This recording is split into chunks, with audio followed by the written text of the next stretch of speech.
I welcome you all to another episode of Folklore and Culture. And we would be discussing about what is tribal tourism and why do we need to take a U-turn towards community tourism.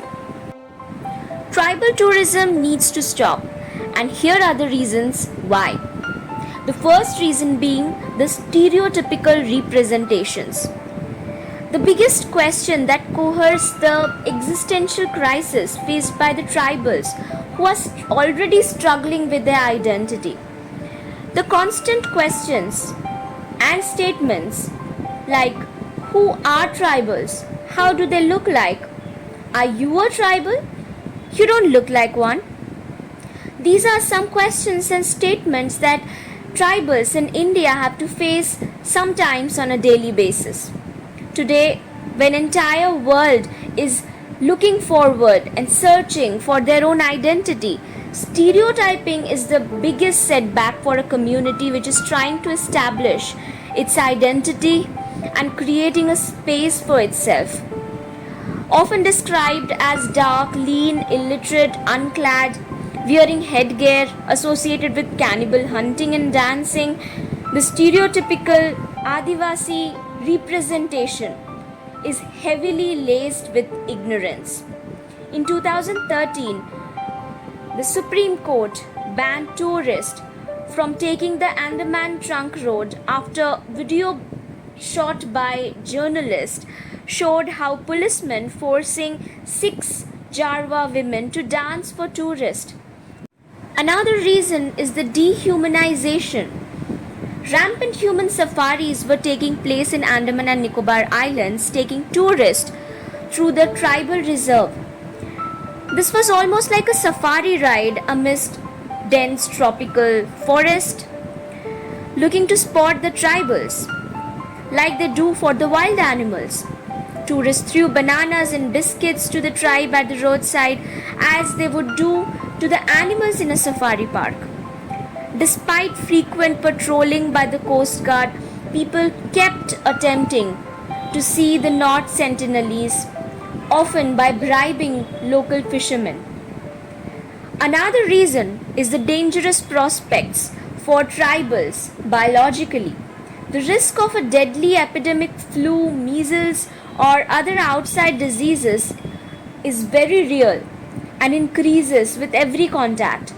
Exposure to pathogens which they are not used to being exposed to has the potential to wipe out the entire tribe. Ecological aspects are another reason why tribal tourism needs to stop. The tribal communities share a close relationship with nature. Jal, jungle, zameen have fostered tribals since time immemorial, and Adivasis have in return protected it. They have always been viewed as the other with the need to being incorporated into the civilized and progressive world. The strong approbation towards their religious views, culture, and social systems are seen as resentment towards modernization and as being anti-national also sometimes. This is an absolute abuse of the right to privacy, right to life, right to live with dignity, which is important for every human being. A home to someone cannot be an attraction and entertainment for someone else. Ask yourself, would you consent to let people come to your home, explore you? How do you look? How does your home look? For tourism purpose, would you like it? I don't think so. Adivasis also might not like it. So is it possible to visit tribal people ethically? Well, there are ways to have a memorable, enriching interaction with indigenous groups, but you can't expect just to show up, shove a camera on their faces, and drive away again. Instead, look for depth in your travels. Try to stay a little longer and actually meet people. If you take a more holistic approach, meet indigenous people as a part of a broader trip, you're likely to have a much better time.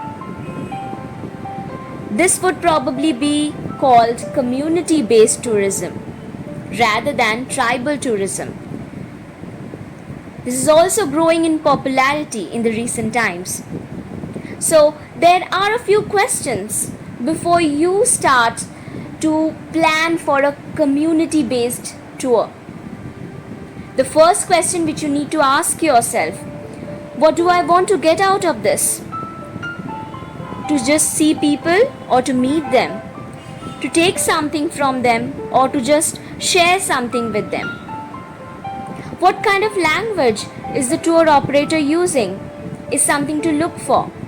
Are they using words like Stone Age or primitive and steer the whole tour around them being primitive and non-civilized? Who has the power in this exchange? And how do I know that? Who will my money go to? Have I done my research about these particular tribal people, this particular area? Do I know this visit would be safe for me, enjoyable for me, or for them? Thank you for watching this video till the end. If you like my content, please like, share and subscribe so that I can reach as many people as possible to create awareness of how subalternity of certain communities have shunned them and silenced them for centuries now.